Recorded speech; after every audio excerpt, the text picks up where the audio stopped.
अस्सलाम वालेकुम स्टूडेंट्स। इस वीडियो में आज हम समझने वाले हैं 18th सेंचुरी के नॉवलिस्ट के बारे में।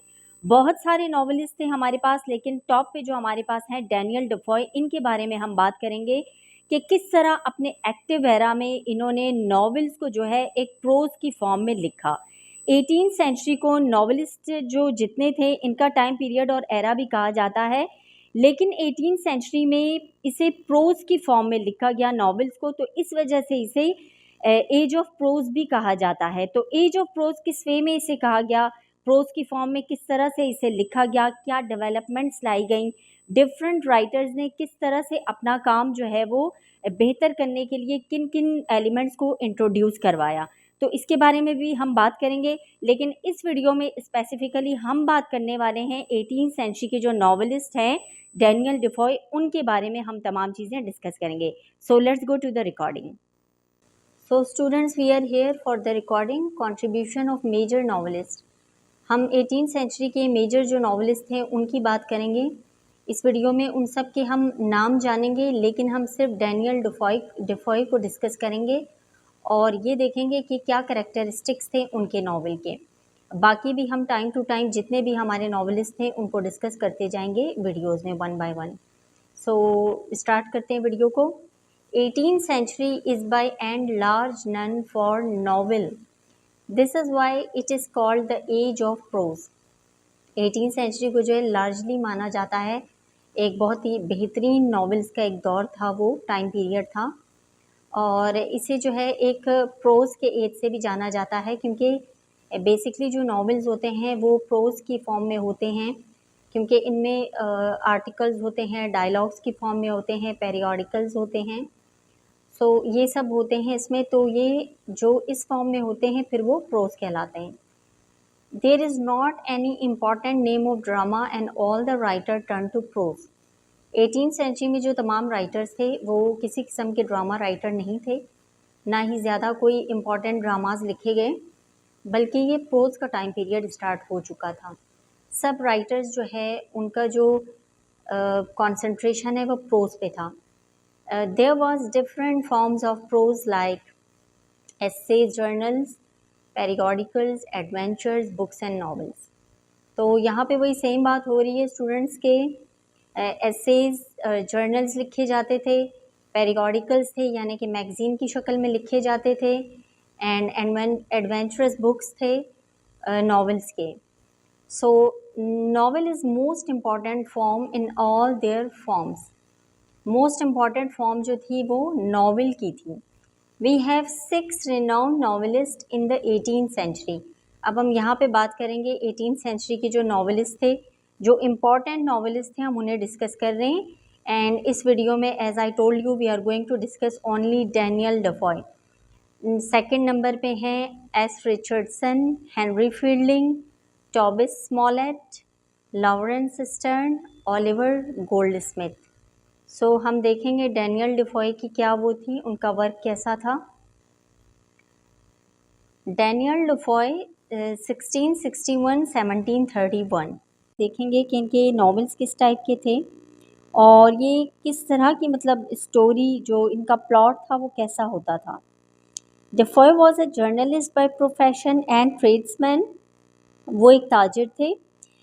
ही was the originator of the novel, वो नॉवेल्स के जो हैं बानी माने जाते थे या फादर माने जाते थे। His famous novel is Robinson Crusoe 1719 में जो इनकी नावल मोस्ट फेमस हुई थी वो थी रॉबिन्सन क्रूसोए। ये एक स्टोरी थी जो कि वन मैन शो वाली जैसे स्टोरीज़ होती है उस पे बेस करती थी। It became one of the famous novel not only in England but also in Europe. Europe में भी उन्हें बहुत पजीराई मिली इस नावल को। It's about one man. The man spends 28 years all alone in Ireland. ये वन मैन शो एक story थी जो कि 28 ईयर्स अपनी लाइफ के कैसे स्पेंड करते हैं किसी आयरलैंड में। The Alexander Selkirk is the man and Ireland called Juan Fernandes. वो जो आइलैंड था वो जाना जाता था जुआन फर्नांडिस के नाम से, और जो कैरेक्टर थे वो थे Alexander Selkirk. His main purpose was how man in the most unfavorable condition can manage his economic condition, but some people think it is an adventure book than a novel. तो वहाँ जो एक story इस novel में इन्होंने drag की थी या एड्रेस किया था, वो एक ऐसे शख्स के बारे में था कि वो एक आइलैंड में बिल्कुल अकेले किस तरह से मैनेज कर रहा है, इवन कि इकोनॉमिक कंडीशंस को भी वो मतलब मैनेज कर रहा था। एंड कुछ लोगों का, कुछ क्रिटिक्स का ये कहना था कि ये एक नॉवल नहीं है बल्कि ये एक एडवेंचरस बुक है, क्योंकि उसमें उन्हें एक मुहिम जोई का जो सबक है वो ज़्यादा मिला कि कैसे कोई मुहिम बनाई जाए या कैसे ज़िंदगी को आगे बढ़ाया जाए। Another important novel is Moll Flanders which is written in picaresque traditions and main character is a woman. Next उनकी जो नॉवल थी जिसे बहुत ज़्यादा पजीराई मिली थी, दैट वाज मॉल फ्लैंडर्स। तो वो बेस करती थी एक ख़ातून पे, एक औरत थी उसमें कैरेक्टर जो इन्होंने शो ऑफ किया था।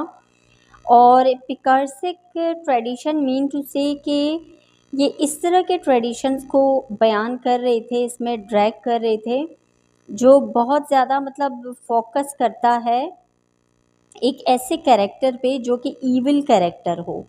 ईविल कैरेक्टर को जो है वो फोकस करता था। Some characteristics of his novels are as follow. इनकी जो डैनियल की कैरेक्टरिस्टिक्स हैं, इनके नॉवेल्स के फीचर्स क्या थे ये हम देखते हैं। The bound is adventures.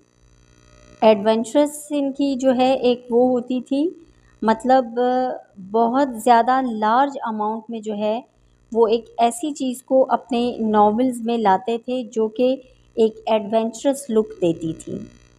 The characters struggle for upward mobility.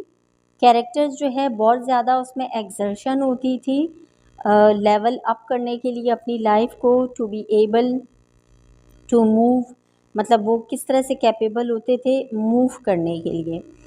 There is moral temper in his novels. इनके नॉवेल्स में जो है एक ऐसी कैफियत थी, मतलब एक लेसन देने वाली कैफियत थी, मोरालिटी थी। It is said that his novels lacks the artistic beauty because it is about adventures.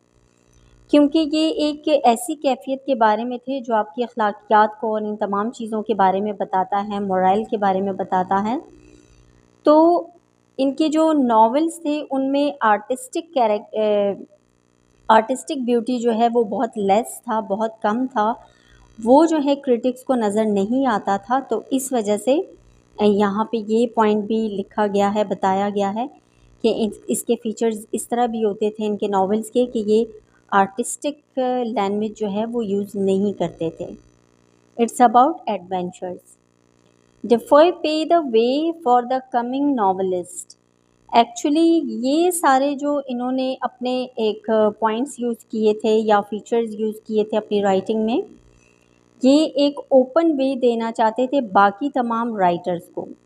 जैसे वो कहते हैं कि पानी का पहला कतरा कौन बने, सो वो एक पायनियर थे कि बाकी तमाम नॉवेलिस्ट को जो है वो उन्होंने एक रास्ता बताया कि किस तरह से वो और मज़ीद चेंज लाके कर सकते हैं अपने वर्क को। His novels are deductive in many ways. इनके नॉवेल्स जो हैं फैक्ट्स को बहुत ज़्यादा मतलब एड्रेस करते थे। Style, plot, construction are lacking in his novels. But इनके नॉवेल्स में जिस चीज़ की कमी थी वो था स्टाइल, और आर्टिस्टिक ब्यूटी इसमें नहीं थी। प्लॉट्स जो कि अरेंजमेंट ऑफ इवेंट्स होता है वो नहीं थी, और कंस्ट्रक्शन, प्लॉट्स की जो कंस्ट्रक्शन थी वो लेक थी, मतलब लेस थी, नहीं थी। तमाम राइटर्स ये तमाम जो कैरेक्टरिस्टिक्स हैं वो अपने वर्क में यूज़ करते होंगे, लेकिन आज हम डैनियल डेफॉय का नेम यहाँ, उनका नाम एक बेहतरीन नॉवलिस्ट में पढ़ रहे हैं 18th सेंचुरी की, क्योंकि वो इसमें ये रिफॉर्म्स लाए थे, चेंजिंग्स लाए थे। तो अगर इसे हम अपने साथ भी कंपेयर करें इस चीज़ को, कि जैसे हम किसी न्यू जगह पे जाते हैं तो वहाँ कुछ चेंजिंग्स लाते हैं, अपने काम को डिफरेंट तरीके से जो है वो हम हैंडल करते हैं। ये बिल्कुल इसी तरह से यहाँ पे लिया जा सकता है कि 18th सेंचुरी के वो नॉवेलिस्ट थे, बट वो अपने वर्क में कुछ चेंज लाए थे और जो न्यू अपकमिंग नॉवेलिस्ट थे उनके लिए उन्होंने एक रास्ता बनाया। स्टूडेंट्स, उम्मीद करती हूँ आपको वीडियो अच्छी लगी है। वीडियो अच्छी लगी तो लाइक ज़रूर कीजिएगा और कमेंट बॉक्स में कमेंट कीजिएगा कि आप कहाँ से देख रहे हैं और कौन सी वीडियो की आपको नीड है। मिलते हैं इंशाल्लाह नेक्स्ट वीडियो में, तब तक के लिए टेक केयर एंड अल्लाह हाफिज़।